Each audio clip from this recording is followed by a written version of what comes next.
Yeah, hi, I'm Hugh McLeod. I'm the owner of Barrington Coast Creamery, formerly Comboyne Culture, a boutique cheese manufacturer here in Taree.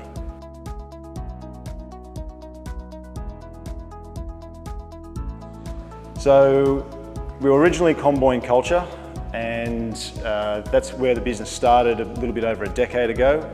It's changed hands a couple of times. By the time it got to my hands, the tie to Comboyne had completely gone. There's no using any Comboyne dairies or anything anymore. We're based in Taree. There's absolutely nothing tying us to Comboyne. And so there was a bit of a problem there in the name in of itself. And then an opportunity came on to absorb another local business into the same fold, which is ice cream and butter. And we decided at that point that Comboyne Culture didn't truly reflect what we were, and we needed a new name to cover everything that we made. And it took a little bit of time, and we eventually settled on Barrington Coast Creamery. So Barrington Coast Creamery will continue to manufacture the boutique cheese that Comboyne Culture did. We'll also be making premium butter and ice cream.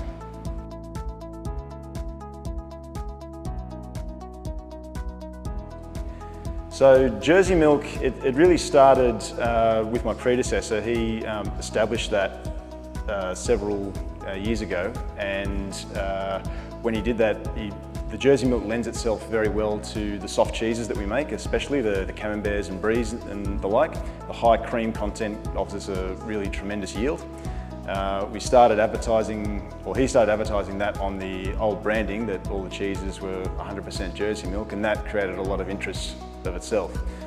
So I became determined to continue that line through and make all my products on the same Jersey milk.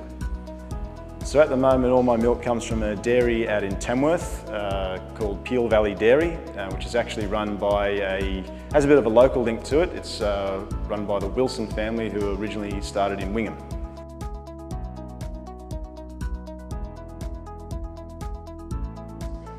So it was about 12 or 18 months ago that I started to take on some new staff, and the workload started to increase a lot more. I was a one-man show for a long time, and the need certainly came along to get some help.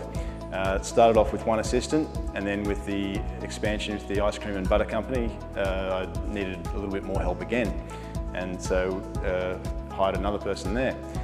And over the last 12 months, teaching them just to make cheese has taught me a lot about how I can improve the way that the business is run. They've always come to me with suggestions, and sometimes, not always the right way to go, but quite often what they had to say is very much worth listening to and has improved the business. So the main lesson I've learned is listen to the people that you're employing. They're working just as hard as you, if not harder, and they've got a lot to offer.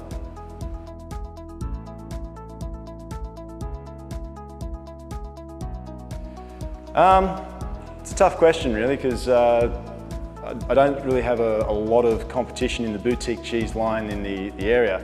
I think some of the main competitors at the moment really are the lines that you would find in the big chain supermarkets. So what sets me apart there is that we are a small line boutique handmade structure.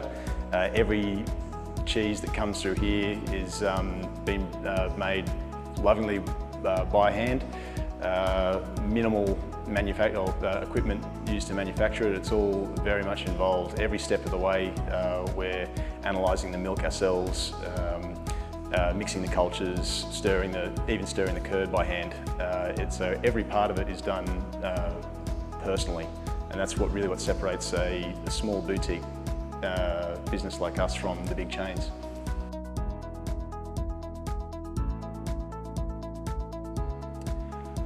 They tell me so, and I certainly hope so.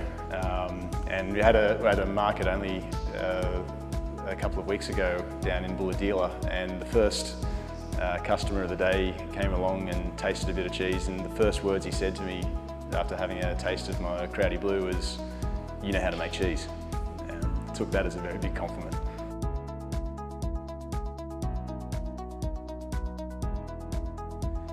So yeah, over the last 12 months there's been a lot of big changes made to the business, absorbing new areas of the business, some big purchases involved, a new truck for deliveries, new equipment being made, tables, cheese presses, that's all been designed and made specifically for us. And that all runs into a lot of money, and it can be very stressful seeing a lot of money going out. And I think the main thing with that is if you believe that what you're doing is right, and if you've prepared everything right, then the expense will pay off. It seems like a lot to begin with, but